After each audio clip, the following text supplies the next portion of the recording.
this is what we think you have. It's called CML, it's cancer.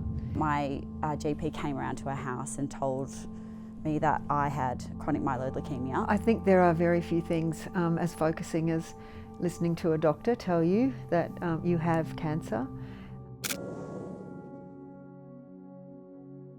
When I was told that, I was 52 years old. It still felt like I had a lot of life left. Frankly, it's terrifying. It's a cold chill that runs through you, and it's a very, very scary moment. And also considering that in the early 2000s or before that, like, what we have was a death sentence, really, wasn't it? Yeah. It was like 3 to 5 year survival rate, if I'm correct. But having said that, to Elle's point, I think in 2024 there were over 8,000 women diagnosed with a kind of blood cancer. So there's various different kinds of blood cancer. There is this kind of level of survivor's guilt in a way when you think about the statistics, and I believe it's 1 in 3 will die of leukemia within 5 years of being diagnosed. Having now been deeply inside the healthcare system with a very serious illness like non-Hodgkin's lymphoma, we really do need to understand in this country how blessed we are with a health system that is, terrific. Many blood cancers are very curable. It's just trying to find it early enough that is the real challenge. When I was diagnosed at a thankfully relatively early stage of the development of the disease, and that's because I developed a small lump here, which I could feel when I was washing my face. I thought it was a very big blind pimple. It started to get bigger and bigger, so I went to the doctor and ultimately was diagnosed. My doctor gave me all the list of side effects, but at the end he said, but the main side effect of chemotherapy is that it kills cancer cells. And I had just tried to remember that the whole time, that my body was in a battle and chemotherapy was my weapon, and I was going to win the battles. I was super, super fortunate in that I caught it very early. So when I turned 40, I said to myself, right, I'm going to go to the doctor, get a baseline of health, and the doctor said, this is what we think you have. It's called CML, it's cancer, which is obviously a very frightening thing to hear.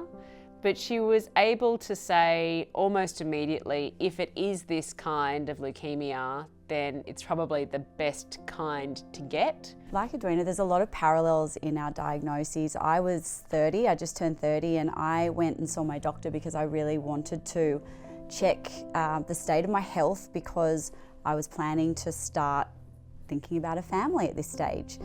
And I went to my doctor, my GP, who's a good friend of mine, and I said, look, I just want to check things like my vitamin D and my folate.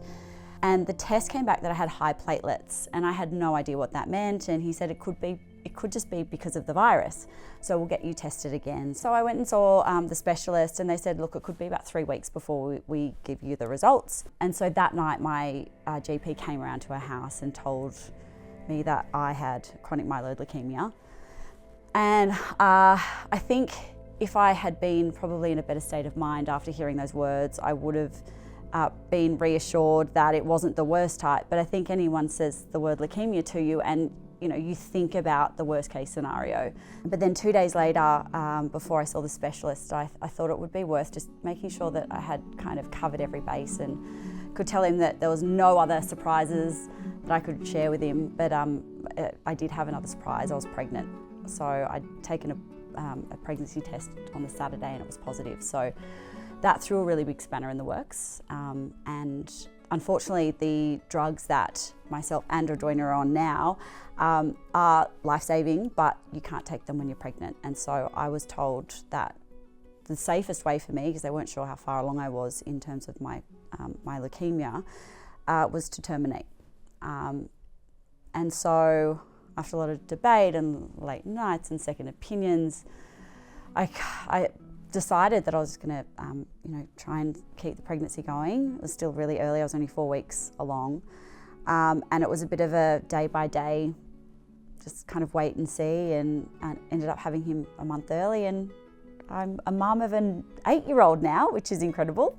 And I started the life-saving treatment pretty much, a couple of weeks after I had him. And I can't imagine Pretty brutal. that, like that worry through 9 months of being pregnant, wondering if you're making the right choice for your baby, but also the right choice for you.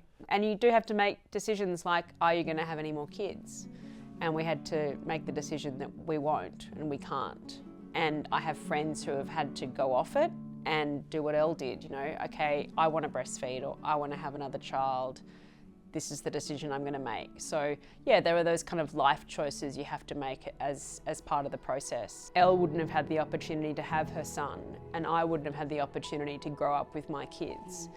And I think that never leaves you, right? That immense gratitude that this is the situation and that you can deal with it. Yeah. We're very fortunate in that for our particular levels and for our particular kind of blood cancer, we're able to take a tablet to treat it. That's not always the case, so it's really different for everyone. If anything, I think physically I'm really the same, but mentally it's a humongous shift. And it is, it's those little things like when you go to a beauty salon, and I used to write like, no, no, no, no, no, you know, to like all the little things. And then I was like, cancer. no, I'm healthy. Yes. I went and got a massage the other day. Tick, tick, no, no, no, no, no, cancer. Handed back the form and they're like, I'm like, oh no, it's all good. It's a good kind. Don't worry about it. It's fine. I can still get a massage. It is a weird, it so is strange. Very strange, you know, living with the cancer when you don't look like you know, really ill. Yeah.